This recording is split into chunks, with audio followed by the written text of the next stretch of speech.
Hello and welcome to our channel.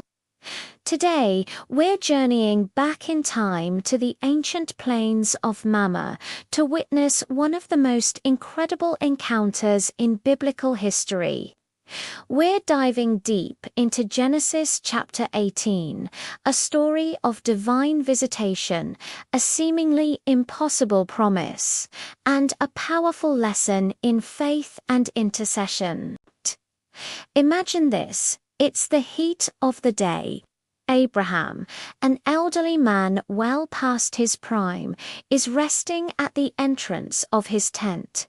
He looks up and sees three strangers standing nearby. But these aren't just any travelers. There's something different about them, an aura of divinity. Without a moment's hesitation, Abraham's legendary hospitality kicks in. He runs to greet them, bowing low to the ground. "My lords," he says, "if I have found favor in your eyes, do not pass your servant by." He offers them water to wash their dusty feet and a place to rest under the shade of a large tree. He promises them a little food to refresh themselves. This little food turns into a feast. Abraham rushes to his wife Sarah, telling her to quickly bake fresh bread from the finest flour. He then runs to his herd, selects a choice, tender calf, and has his servant prepare it. He brings out curds and milk and serves them this grand meal, standing by them under the tree as a sign of deep respect. This isn't just politeness, it's a profound act of service and honor to these mysterious guests. As they finish their meal, the conversation takes a turn that will change everything. One of the visitors, who we understand to be the Lord himself, asks, "Where is your wife, Sarah?" Abraham replies, "She is in the tent." Then comes the astonishing proclamation, "I will surely return to you about this time next year, and Sarah your wife shall have a son." Inside the tent, Sarah overhears this, and she laughs. Not a laugh of joy, but of disbelief. She thinks to herself, "After I am worn out, and my Lord is old, shall I have this pleasure?" It's a completely human reaction. She and Abraham were far beyond the age of childbearing. The idea was, from a natural perspective, utterly absurd. But nothing is hidden from the Lord.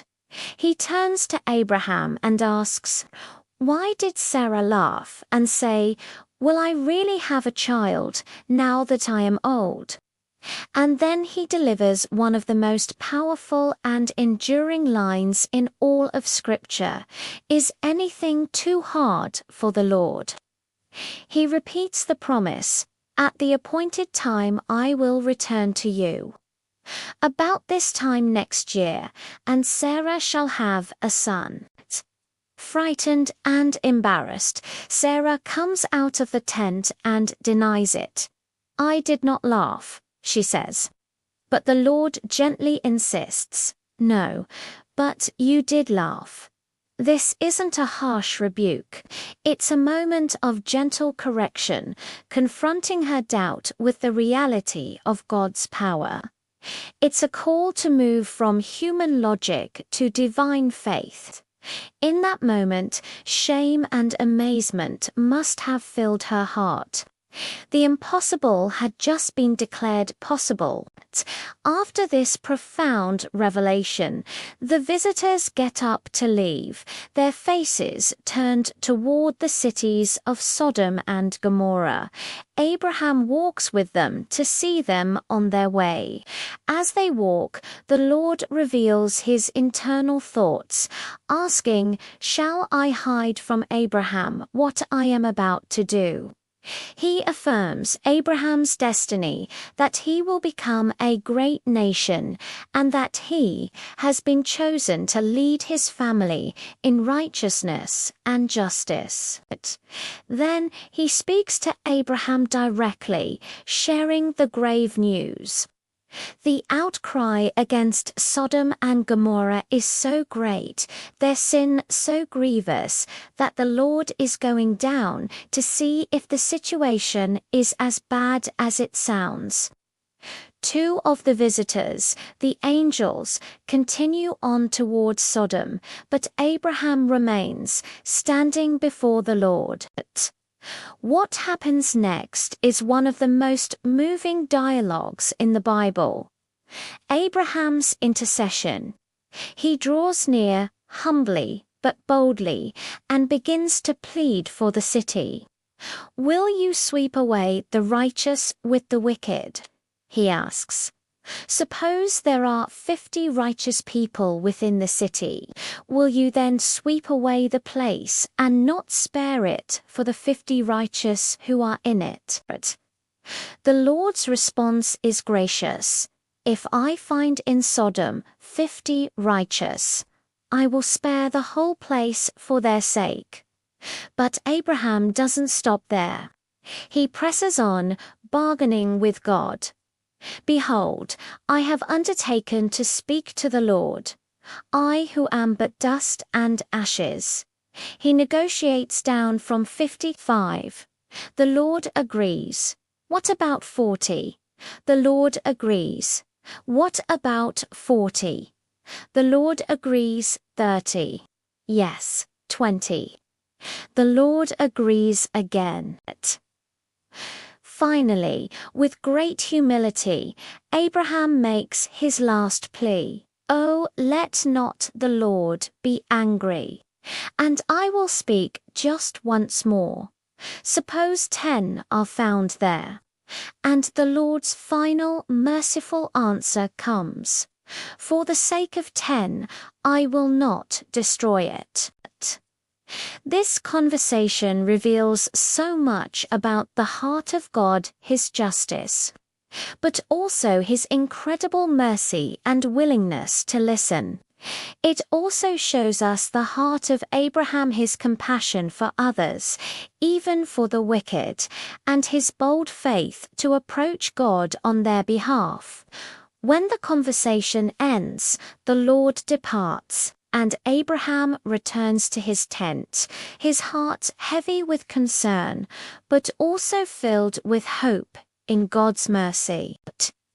That night, under the stars, Abraham and Sarah are left to ponder two massive promises. One is a promise of new life, a son in their old age. The other is a verdict of impending judgment on Sodom, tempered by a promise of mercy if even a few righteous can be found. In both cases, they are called to trust, to believe that God can create life from the impossible and that He is a just and merciful judge. The story of Genesis 18 is a powerful reminder that our God is a God of relationship. He doesn't just issue decrees from on high. He visits, He eats, He talks, and He listens. He challenges our doubts and invites us into His plans. And He teaches us that nothing, absolutely nothing, is too hard for Him.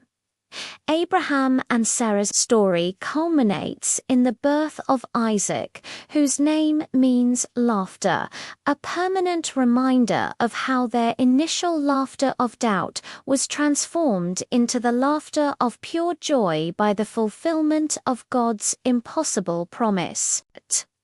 What an amazing chapter! It challenges us to examine our own lives. Where are we laughing in disbelief at what God has promised? And are we bold enough to stand in the gap and intercede for others, just as Abraham did? Thank you so much for joining us for this deep dive into Genesis 18.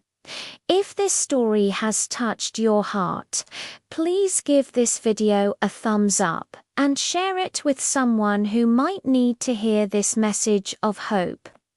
Don't forget to subscribe and click the notification bell so you won't miss our next video. We love exploring the richness of the scriptures with you.